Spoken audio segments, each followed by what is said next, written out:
Something's definitely off in Taylor Swift's inner circle, and fans think her brand new album might finally spill the truth. When she revealed the track list for The Life of a Showgirl, one title instantly set off alarms: Ruin the Friendship.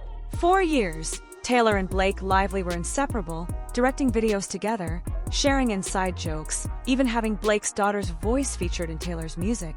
But now, whispers of betrayal, lawsuits, and even threats of leaked private messages have people convinced this song could be Taylor's most personal takedown yet. But the story behind these rumors is way more twisted than anyone expected. Taylor didn't drop this bombshell in just any way. She revealed the life of a showgirl during her rare appearance on Travis Kelce's New Heights podcast. Swifties know how big of a deal that is, because Taylor almost never does interviews. But this one, it instantly broke the internet. Within hours, the episode racked up millions of views, with fans hanging on to every detail. Then came the moment that shook everyone, the tracklist reveal. Sitting right at number 6 was a song called Ruin the Friendship. And almost immediately, the internet lit up. Could this be about Blake Lively? After all, this wasn't just a Hollywood friendship. Blake directed one of Taylor's most talked about music videos, and her daughter even appeared on Taylor's track Gorgeous. These weren't casual connections. The two families were practically intertwined. So when Swifties saw that title, it felt like a flashing neon sign. If Taylor was willing to hint at a friendship fallout through her music, then something serious must have happened behind the scenes. And just to add fuel to the fire, fans noticed another suspiciously titled track canceled. Was this just coincidence, or was Taylor subtly pointing at the drama surrounding Blake? But to really understand why fans are so convinced, you have to look at the timing.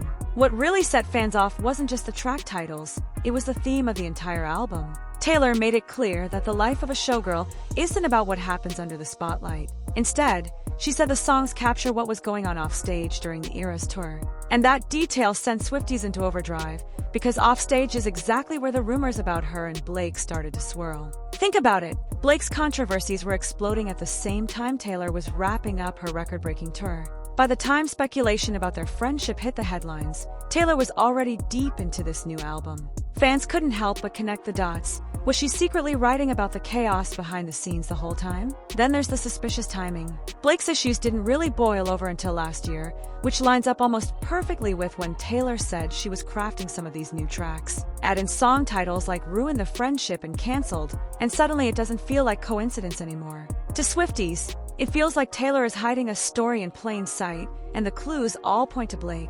But this isn't just about song titles or speculation. The cracks in Blake's own career might explain why the friendship started breaking down in the first place. The first signs of trouble didn't come from Taylor, they came from Blake. Toward the end of last summer, Blake was already facing heavy backlash for the way she was promoting her film It Ends With Us. What started as mild criticism quickly snowballed into something much bigger. By December, the situation exploded when the New York Times published an article detailing a formal complaint Blake had filed against her co-star and the film's director, Justin Baldoni.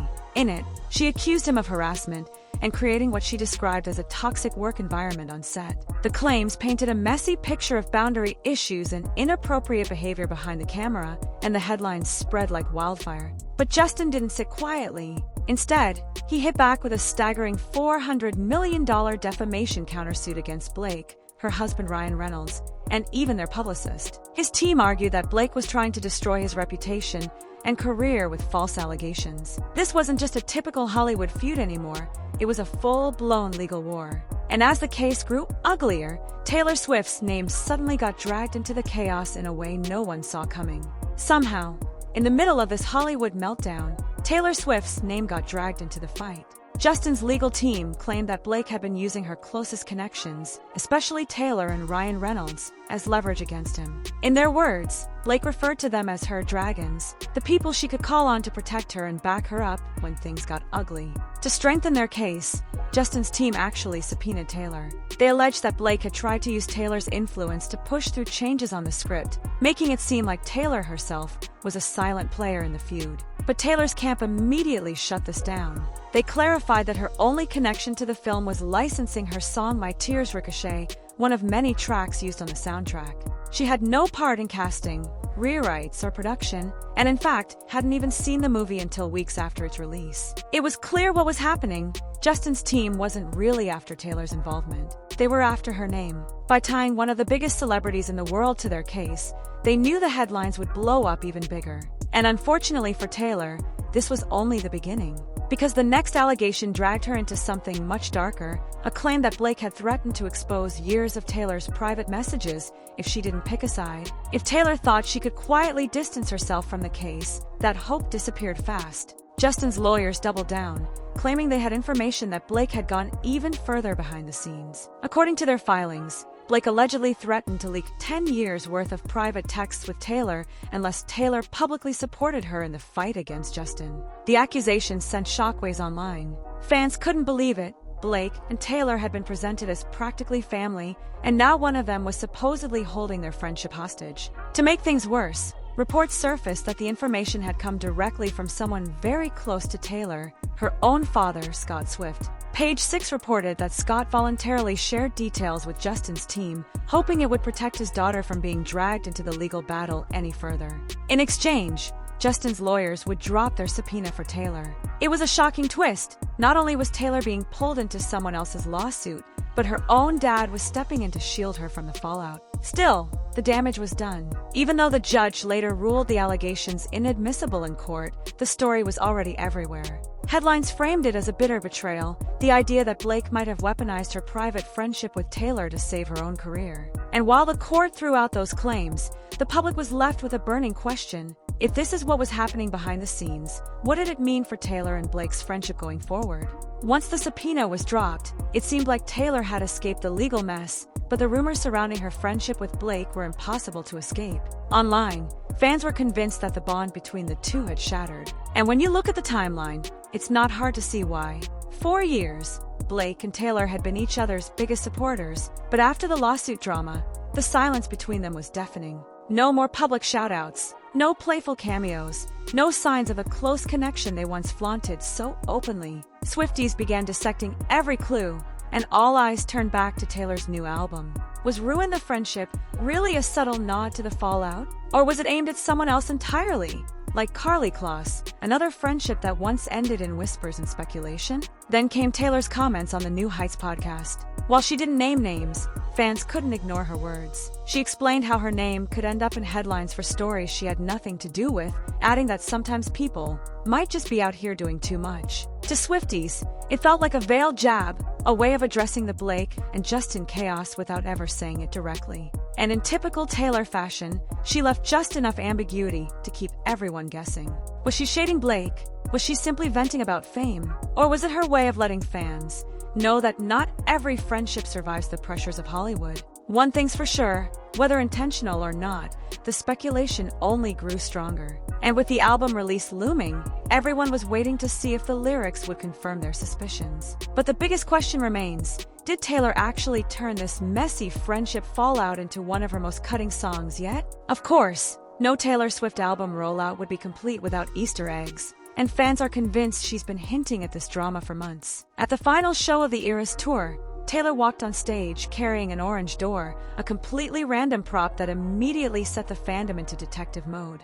What did it mean? Why orange? Why a door? At the time, nobody had answers. But once the life of a showgirl was announced, theories exploded. Some Swifties believe the orange door was a symbol for new beginnings, or even a boundary being closed between her and someone else. And when fans connected that imagery with the track Ruin the Friendship, the pieces suddenly seemed to fit. It wouldn't be the first time Taylor used her stage performances to foreshadow her music.